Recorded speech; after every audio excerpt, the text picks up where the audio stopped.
శ్రీ మహాలక్ష్మి అష్టోత్తర శతనామావళి ప్రారంభం. ఓం ప్రకృత్యై నమః, ఓం వికృత్యై నమః, ఓం విద్యాయై నమః, ఓం సర్వభూతహితప్రదాయై నమః, ఓం శ్రద్ధాయై నమః, ఓం విభూత్యై నమః, ఓం సురభ్యై నమః, ఓం పరమాత్మికాయై నమః, ఓం వాచే నమః, ఓం పద్మాలయాయై నమః, ఓం పద్మాయై నమః, ఓం శుచయే నమః, ఓం స్వాహాయై నమః, ఓం స్వధాయై నమః, ఓం సుధాయై నమః, ఓం ధన్యాయై నమః, ఓం హిరణ్మయ్యై నమః, ఓం లక్ష్మ్యై నమః, ఓం నిత్యపుష్టాయై నమః, ఓం విభావర్త్యై నమః, ఓం ఆదిత్యై నమః, ఓం దిత్యై నమః, ఓం దీప్తాయై నమః, ఓం వసుధాయై నమః,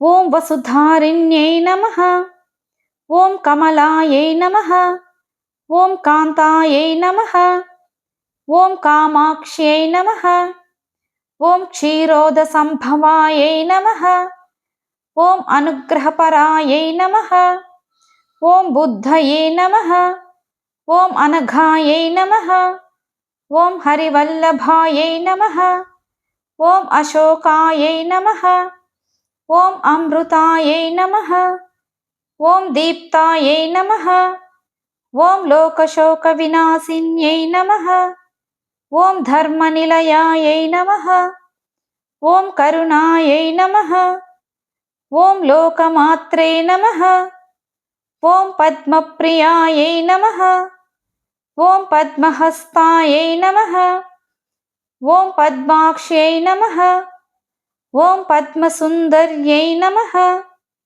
ఓం పద్మోద్భవాయై నమః, ఓం పద్మముఖ్యై నమః, ఓం పద్మనాభప్రియాయై నమః, ఓం రమాయై నమః, ఓం పద్మమాలాధరాయై నమః, ఓం దేవ్యై నమః, ఓం పద్మిన్యై నమః, ఓం పద్మగంధిన్యై నమః, ఓం పుణ్యగంధాయై నమః, ఓం సుప్రసన్నాయై నమః, ఓం ప్రసాదాభిముఖ్యై నమః, ఓం ప్రభాయై నమః, ఓం చంద్రవదనాయై నమః, ఓం చంద్రాయై నమః, ఓం చంద్రసహోదర్యై నమః, ఓం చతుర్భుజాయై నమః, ఓం చంద్రరూపాయై నమః, ఓం ఇందిరాయై నమః, ఓం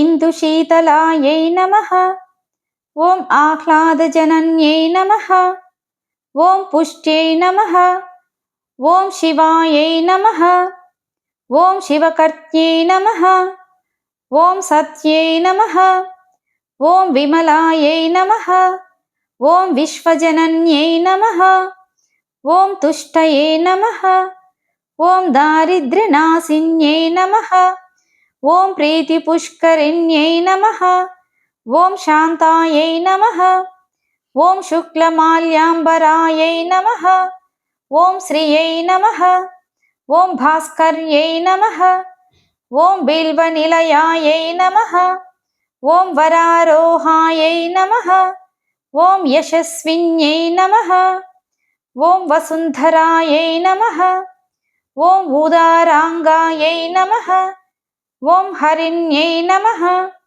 ఓం హేమమాలిన్యై నమః, ఓం ధనధాన్యకర్త్యై నమః, ఓం సిద్ధయే నమః, ఓం స్త్రైణసౌమ్యాయై నమః, ఓం శుభప్రదాయై నమః, ఓం నృపవేష్మగతాయై నమః, ఓం నందాయై నమః, ఓం వరలక్ష్మ్యై నమః, ఓం వసుప్రదాయై నమః, ఓం శుభాయై నమః, ఓం హిరణ్యప్రాకారాయై నమః, ఓం సముద్రతనయాయై నమః, ఓం జయాయై నమః, ఓం మంగళాయై దేవ్యై నమః, ఓం విష్ణువక్షస్థలస్థితాయై నమః, ఓం విష్ణుపత్యై నమః, ఓం ప్రసన్నాక్ష్యై నమః, ఓం నారాయణ సమాశ్రితాయై నమః.